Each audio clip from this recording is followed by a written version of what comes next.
নমস্কার বন্ধুরা, কপলু কিচেনের আরও একটি রেসিপিতে আপনাদের সবাইকে স্বাগত জানাই।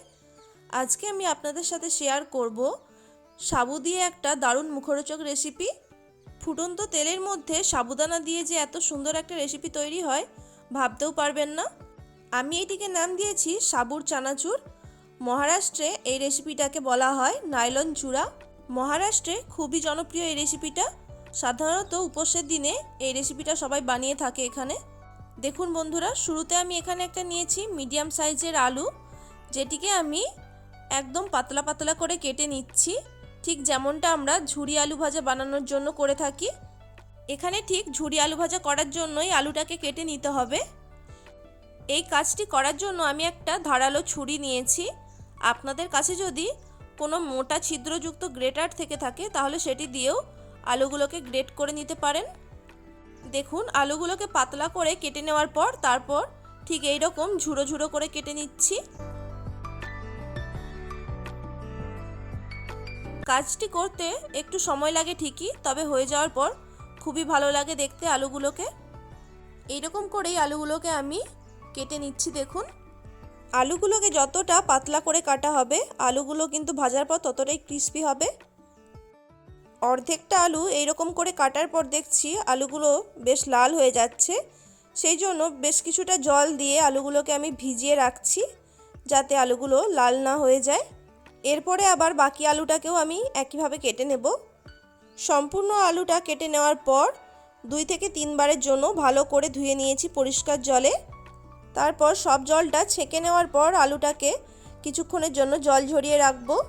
আলু থেকে জল ঝরে গেলে তারপর একটা টাওয়ালের মধ্যে এভাবে বিছিয়ে রাখবো প্রায় 30 থেকে 45 মিনিটের জন্য। এতে আলুগুলো বেশ অনেকটা শুকনো হয়ে যাবে আর ভাজার সময় একদম মুচমুচে হবে। আলুগুলোকে শুকনো করতে দিয়ে ওই সময়ের মধ্যে বেশ কিছু জিনিস আমি ভেজে নেব। তার জন্য কড়াইয়ের মধ্যে পরিমাণ মতো সাদা তেল দিয়ে দিচ্ছি। সাবুদানার চানাচুরটা বানানোর জন্য এখানে আমি নিয়েছি দেখুন 250 গ্রামের মতো সাবুদানা। এই সাবুদানাটা একদম সেদ্ধ করাই আছে, সেদ্ধ করে শুকনো করা। এটিকে নাইলন সাবুদানা বলা হয়। বাজারে বড় সাইজের যে সাবুদানাটা পাওয়া যায় সেটিকে সেদ্ধ করার পর রোদে এরকম শুকনো করা হয়, তারপর গিয়ে এইরকম ট্রান্সপারেন্ট সাবুদানা তৈরি হয়। তেলটা এখানে একদম ধোঁয়া ওঠা অবস্থাতেই সাবুদানাগুলোকে তেলের মধ্যে দিয়ে দিতে হবে। আর বন্ধুরা, এই সাবুদানাগুলো ভাজার সময় একটু সতর্কতা অবলম্বন করতে হবে, কারণ তেলে দেওয়ার পরে এই সবগুলো বেশ তেল ছিটকায়, তাই জন্য খুব সাবধানে এগুলিকে ভাজতে হবে। এই সাবুদানাগুলো ভাজার আগে 3 থেকে 4 ঘন্টার জন্য রোদে শুকিয়ে নিলে ভাজার পর দেখুন ঠিক এই রকম বড় বড় হয়ে যায় আর খেতেও একদম কুরকুরে হয়, ভেতর পর্যন্তই ভাজা হয়ে যায়। হাই ফ্লেমেই সাবুদানাগুলোকে ভেজে নিতে হবে। দেখুন, ভাজার পর ঠিক এই রকমটা দেখতে হবে। সব সাবুদানা ভেজে নেওয়ার পর তারপর আমি এখানে নিয়েছি 125 গ্রামের মতো চীনা বাদাম। এগুলিকেও আমি ভেজে নেব। বাদাম আর সাবুদানা ভাজার আগে আমি রোদে শুকিয়ে নিয়েছিলাম। দেখুন, এগুলিকে আমি তেলে দিয়ে একটু ভেজে নিচ্ছি।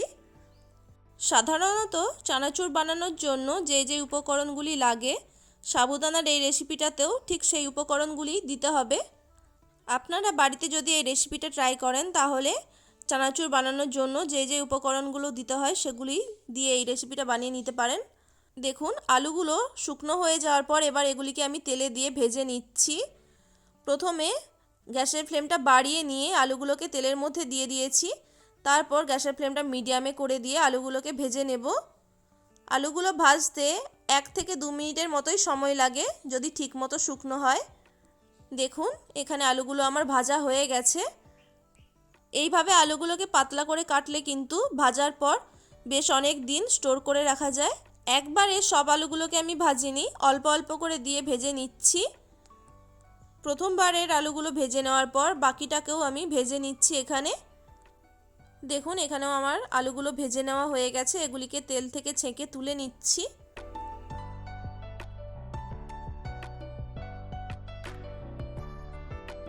এখানে নিয়েছি 15 থেকে 20টার মতো কারি পাতা। এগুলিকেও তেলে ভেজে নেব। আর কারি পাতাগুলো ভাজার আগে আমি ধুয়ে নিয়ে একটু শুকিয়ে নিয়েছিলাম, তার জন্য ভেজে নেওয়ার পর কারি পাতাগুলো একদম মুচমুচে হয়ে গেছে। 10 থেকে 15টার মতো কাঠবাদাম নিয়েছি। এগুলিকে একটু ছুরি দিয়ে বড় বড় টুকরো করে নিয়েছি। বন্ধুরা, চানাচুর বানানোর জন্য আরও কি কি উপকরণ লাগে সেগুলি যদি জানা থেকে থাকে তবে সেগুলোও এই রেসিপির মধ্যে অ্যাড করতে পারেন। আর নিয়েছি 15 থেকে 20টার মতো কাজু বাদাম। এগুলিকেও আমি তেলের মধ্যে একটু ভেজে নেব। কাজুগুলোকে খুব বেশিক্ষণ ধরে ভাজবো না, কারণ তেলের মধ্যে দেওয়ার সাথে সাথেই কাজুগুলো কিন্তু লাল হয়ে যায়। কাজুগুলো ভেজে নিয়ে এবার সব শেষে ভেজে নেব কিছুটা কিশমিশ। এখানে আমি প্রায় 50 গ্রামের মতো কিশমিশ নিয়ে নেব। এগুলিকেও তেলের মধ্যে একটু ভেজে নিচ্ছি।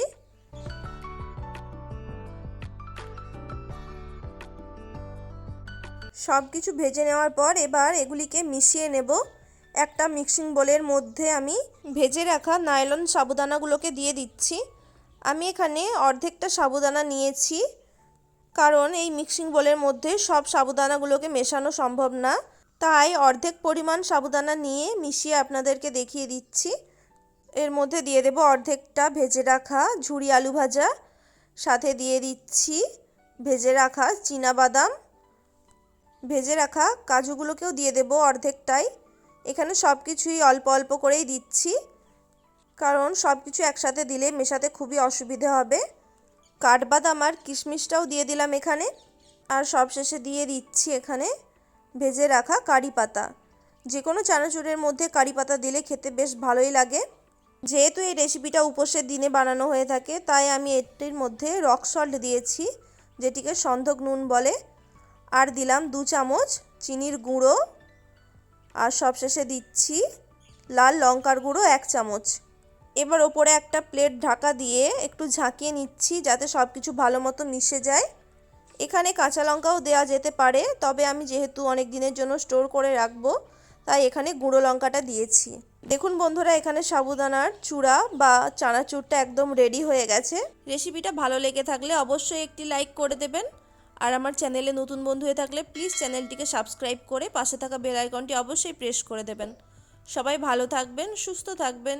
রেসিপিটা সম্পূর্ণ দেখার জন্য অসংখ্য ধন্যবাদ।